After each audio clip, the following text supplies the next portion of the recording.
Hi అండి, అందరికీ నమస్కారం. Welcome to my channel. నేను మీకు కల్పనానండి. ఈరోజైతే నేను వల్లగడ్డ ఫ్రై చూపిస్తున్నానండి. సింపుల్గా ఎలా చేయాలనేది మన కర్రీస్లో నంచుకునేదానికి సైడ్ డిష్గా పనికొస్తుంది.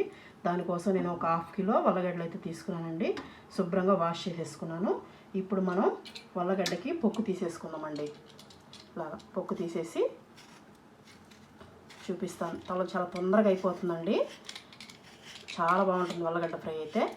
ఇలాగ మొత్తం మనం తీసి పెట్టేసుకుంటానండి కదా. అన్ని పొక్కు తీసి పెట్టేసుకున్నానండి. ఇప్పుడు తరిగేసుకుందాం. ఎలా తరగాలనేది మీకు చూపిస్తాను. చూడండి, ఇలాగా మనం సన్నగా తరుక్కున్నాం అనుకోండి, కొద్దిగా చాలా తొందరగా అయిపోతుంది మనకి. వల్లగడ్డ ఎక్కువ టైం ఏం పట్టదండి, మనకి తొందరగానే కుక్ అయిపోతుంది. ఇదిగోండి, ఇలాగ చూసారు కదా. ఇలాగ చిన్న చిన్న ముక్కలుగా కట్ చేసేసుకొని మనం వాటర్ తీసుకొని వాటర్లో వేసేసుకోవాలండి. ఎందుకనంటే ఇవి నల్లగా అయిపోతాయి మనకి వల్లగడ్డ అనేది. అందుకని మనం మంచినీళ్ళలో వేసేసుకున్నామంటే చాలా బాగుంటుంది, నల్లగా అయిపోకుండా. ఇలాగే అన్నీ కట్ చేసేసుకుంటానండి. నేను మొత్తం కట్ చేసేసానండి. కట్ చేసేసి మళ్ళీ ఆ వాటర్ శుభ్రంగా కడిగేసేసి మళ్ళీ నీళ్ళు పోసి పెట్టుకున్నానండి. చూడండి ఎంత ఫ్రెష్గా ఉన్నాయి. ఇలా కట్ చేసేసి పక్కన పెట్టేసుకున్నాం. ఇప్పుడు ప్రాసెస్లోకి అయితే వెళ్ళిపోదాం. అంటించుకొని పాన్ పెట్టేసుకొని ఆయిల్ అయితే వేసేసుకుందాం అండి. 1 స్పూన్ ఆయిల్ అయితే వేసుకున్నాను. ఆయిల్ కొద్దిగా హీట్ ఎక్కిన తర్వాత ఆవాలు జీలకర్ర చిటపట ఆనిన తర్వాత మినప్పప్పు, పచ్చెనపప్పు 1 స్పూన్ వేసానండి. ఇవి కాస్త వేగిన తర్వాత 2 ఎండుమిర్చి తుంచి వేసుకుందాం. కరివేపాకు వేసుకొని ఇది కూడా బాగా వేగనిద్దాం. కొంచెం వేగిన తర్వాత ఇప్పుడు ఉల్లగడ్డ వేసేసుకుందాం అండి. వాటర్లో తీసేసి వేసుకుందాం.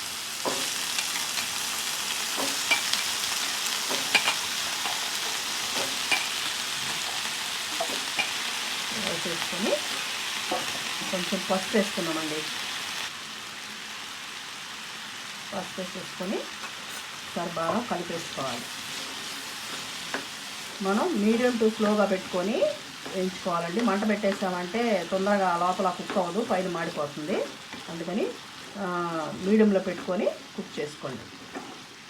మూత పెట్టకూడదండి. మూత పెట్టామంటే వాటర్ దిగిపోతుంది, మనకి ఆయిల్లోనే వేగిపోతుంది.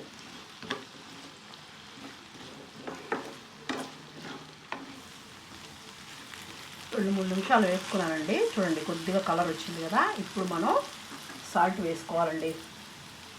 మన ఫ్రైకి సరిపడా సాల్ట్ అయితే వేసుకుందాం.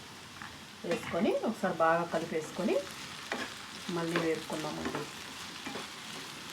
మనం ఇప్పుడు మధ్యలో వేసామనుకోండి సాల్ట్ చాలా బాగా ఎగుతుంది. ఇప్పుడైతే మళ్ళీ కొద్దిగా వాటర్ దిగి తొందరగా మగ్గిపోయేదానికి ఛాన్సెస్ ఉంటాయండి. అందుకని ముందే వేసామనుకోండి ముందే ఇదైపోతుంది. అందుకని మధ్యలో వేసుకుంటే చాలా బాగుంటుంది.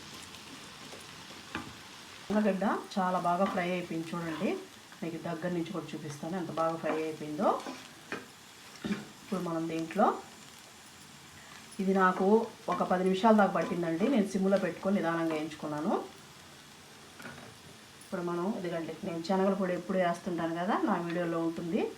శనగపప్పు, మన కొబ్బరి, చిన్న ముక్క కొబ్బరి తీసుకున్నానండి. ఒక తెల్లబాయి తీసుకొని ఒక మిరపకాయలు, మన కారానికి తగినట్టు మిరపకాయలు తీసుకొని అన్నీ కలిపి మిక్సీలో వేసుకోవడమేనండి. చాలా బాగుంటుంది ఈ పొడి. ఈ పొడి ఒకసారి చేసి కూడా పెడతానండి నేను వీడియో. నేను ఎలా చేస్తాననేది చూపించాను నా వీడియోలో. చూడండి, నేను వేసేటప్పుడు ఎలా వేస్తాననేది చూపించాను. మనం ఈ పొడి వేసేసుకొని ఒకసారి సాల్ట్ చెక్ చేసేసుకోండి. నాకైతే సరిపోయిందండి. చెక్ చేసేసుకొని మనం బాగా ఈ పొడి కలిపేంత వరకు ఒక 1 నిమిషం 2 నిమిషాలు అట్లా వేయించుకోండి. పొడి మనకి చూసారు కదా. మనకి ఫైనల్గా అయితే ఆలు ఫ్రై రెడీ అయిందండి. మన ఛానల్లో ఇదే కాదండి, చాలా మంచి రెసిపీస్ ఉన్నాయి. ఫ్రైలు కానీ పచ్చళ్ళు కానీ చాలా ఉన్నాయండి. రోటి పచ్చళ్ళు అన్నీ. ఎవరైనా ఇంట్రెస్ట్ ఉంటే ఛానల్ని చూడండి. మీకు కానీ నచ్చితే లైక్ చేసి మన ఛానల్ సబ్స్క్రైబ్ చేసుకోండి. సరేనండి, చూసారా సింపుల్గా ఎలా ఫ్రై రెడీ అయిపోయిందో మనకు ఆలు ఫ్రై. సరేనండి, వాటి వీడియో ఇదేనండి. మీకు కానీ